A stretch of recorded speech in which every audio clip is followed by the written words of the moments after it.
Fear not. I mean, Dreadnought. Same thing. Dreadnought? Prodigy? No. We're back with the Dreadnought video. We're Trekyards. He's Commander Cocky. He's got a Foley. We're talking about the Breen Dreadnought that we saw in Season 5, Episode 7, Iriga Discovery. Never turn your back on its jerks. Its half cannons, I hear, are tremendously powerful. Indeed. It's always great to get a new ship, especially for Trekyards. So this thing warps in half of the episode. It, I guess, without repercussions politically, passes through Federation space without permission, goes up to the headquarters of Starfleet Command, and I guess because it's too powerful, they're not going to say anything about it. Well, you would cause diplomatic incident normally, right? You'd think. Yeah. Although Starfleet's kind of on its back foot right now. Although they can offer like 54 metric tons of dilithium, so they're doing better. They've recouped the losses a bit. But anyway, so this thing is of course giant, and it does make everything in Discovery Season 3 look a bit embarrassing, scale-wise, on purpose. But as did Osiris' ship from Season 3, because in the world of Discovery, bigger is better. Every season there's a big bad. You have Season 1, ISS just giant for no reason. Like everything's giant and makes it scarier. And it's so big it doesn't fit the screen, and it's so long that you can't see most of it. Now I have carefully looked for the best shot, enhance where I can, so we'll see more of it than you probably saw in the episode. But talk about your first reaction, Stuart, as this giant dreadnought warped in. I was underwhelmed. I was excited to see it. The build up for it was good. And then, like I said, hidden in a nebula. Why? Did they not finish the model? Did they not have faith in their design? I don't know. But then it came in and it looked very Borg-like. Very, maybe Romulan. But definitely doesn't feel Breen necessarily. But this is 800 years after the Dominion War, so that's fine. But it's just kind of all right. I was impressed by the size. I love hearing Dreadnought and actually seeing a Dreadnought, because like the Federation class Dreadnought in the technical manual is like slightly bigger than a Constitution class.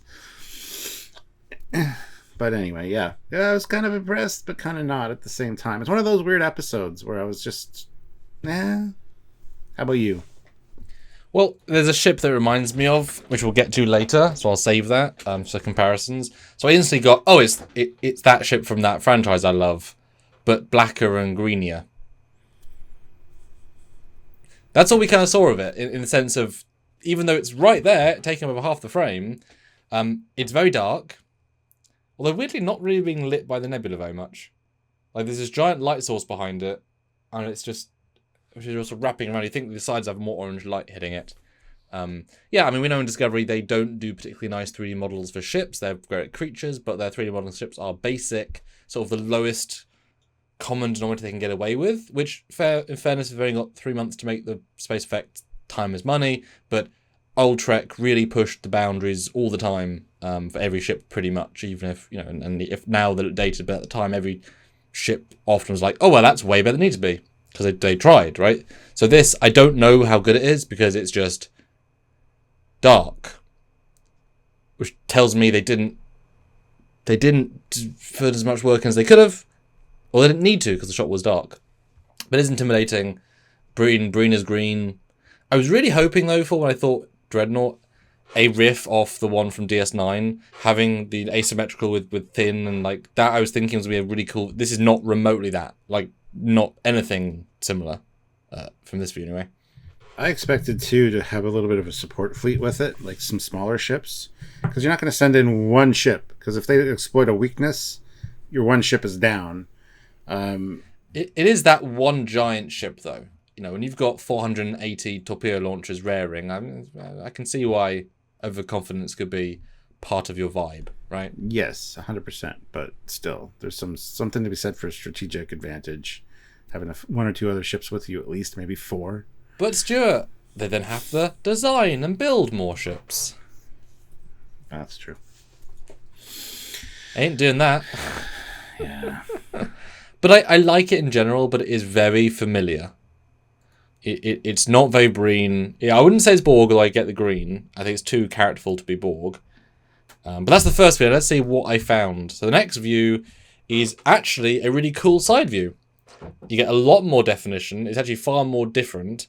And then we get 3 graphics, which have occasionally been useful. It is 2 of the same view flipped, but they might be different. So I've included all the views, even though it is just the same thing flipped, but whatever.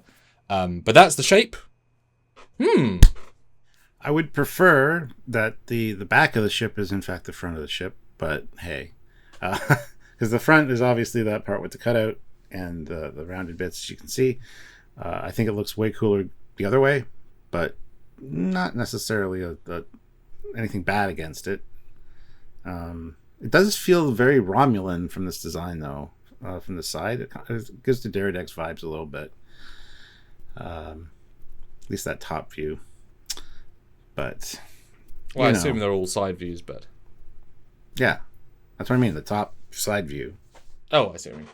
Although, interesting, if you take away the front curved bit, it looks exactly like the Rev 9 from Prodigy. A little bit, yeah. Like, just the shape profile, it's like almost the exact same. No, it's fine. It's definitely big, bulking, pew-pew. Obviously, the middle is a giant hangar. I mean, I assume it's what it's trying to be, as giant launching second craft. It's a dreadnought, it's a fleet carrier. So it would have made sense if they'd seen, maybe we'll see it later on, right? They might come back. 4 or 5 smaller ships launching out. Cool. But it's sort of just whelming, isn't it? It's just sort of there. And when you have something this big, no individual detail is relatable because, what are these giant glows? Well, they're not windows. They're not giant windows. They're like ship tall. They're things, right? They look intimidating. Indeed. That's what the point is. But I do like it more with the side view, with the 2 different shapes. They are definitely not the same design language. They've kind of shoved 2 into each other. Mm-hmm. I don't know. And again, not very Breen, but it's a very long time from now. The next view is a far clearer sort of fronty, conceptual, big hangar. I mean, literally, Discovery, wider than Discovery. You could fly multiple Discoveries out.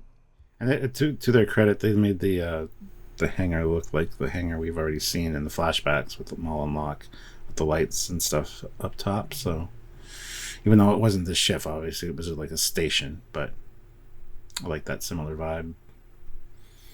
There's not much to glean from this, let's be honest. No visible weapons ports or anything, but it's so huge that the weapons could be bristling with weapons, and we just don't know it because we can't see where the points are, right? And you can see on the top of the left picture, the way there's paneling is just generic paneling. They just smothered it with just metal paneling, They didn't put much thought in.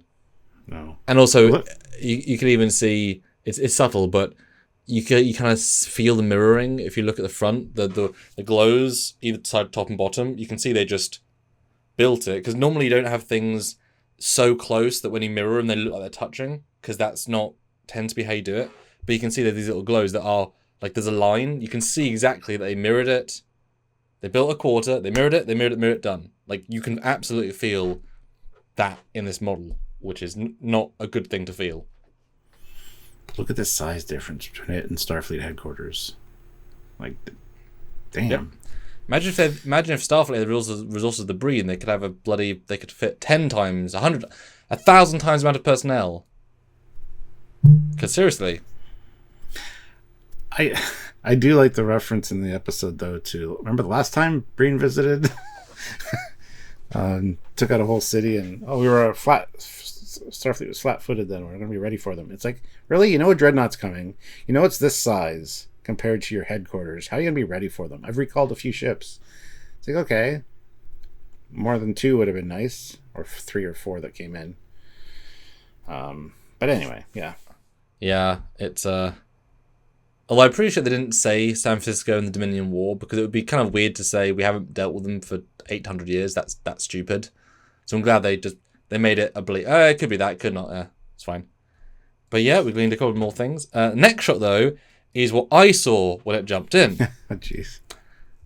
That's even the famous angle of the Pillar of Autumn from Halo. Obviously it's not identical, but certainly the first view when it gets more curved. But the 2 right views, you see what I mean? Aesthetically, yeah. it feels just this long, thin, yeah. So that's all I could see. It was just I still find the bottom one more interesting. I'm going to be brutally honest. Like, I feel more logical progression. There's a reason behind the pieces, and I just wish it was bathed in this nebula. Like, I would have liked to have actually seen it just with space as background. I don't know why they need to do this. Yes, they're very afraid of just nice, clean, beautiful shots. Now, I get the logic of this in the sense that you see the silhouette perfectly because the colour, but you lose all the detail because it's the lights behind it. Yeah. Which means you don't get the weird... So Breen are from Halo, confirmed. Confirmed, yeah. I mean, it's not verbatim, but that's all I saw when it came in. I can see why. Yeah. Wow. Hey, Stuart, doesn't this make you appreciate the Shrike more? Yes. And we were not the most wonderfully woe about that, but certainly in comparison, that was more of a design. This is a ship. Yeah. It's not bad, Yeah, but they've not given us enough to appreciate it fully. And I don't know if we'll see it in future episodes. With Discovery, I somehow doubt it. But I mean, at the same time, this ended with we should do people leaving on it, so hopefully we'll run into it again. Yeah, we should see it again. Thematically, we should. Will we? I don't know. Probably not. Hard to say. Yeah, not much else to say about it, but we want to hear what you guys think about this Breen Dreadnought. Comment down below. We love hearing from you guys, and I love the interactions you guys have with each other. So go comment and make sure you subscribe to the channel. Click the notification bell icon so you get notified every time we upload any of these edited contents or lives when we hang out with you guys. Come and join us. And when you're there, you could super chat your thoughts, comments, questions, or just a curveball of, hey guys, did you know? Like, no, we didn't. Or, yeah, we did. Ben just said it 6 minutes ago. But thanks anyway. Or you can join the channel and support us on a monthly basis. Literally $1 a month would help, because what we do here is time, money, effort, etc. And we'll do better and cooler stuff for you all the damn year, all the damn years, all the damn decades, all the damn centuries. Oh, God. So support us if you can. By join the channel on YouTube, Patreon on Patreon, or one-time donation via PayPal at trekyards@hotmail.com is the address for that. Thank you in advance, and see us soon, because we'll be there. That's right. Don't forget, you can super thanks on this one, too. So, anyway, until next time, he's Commander Cockings. He's Cataphoning. Bye, guys. Bye, guys.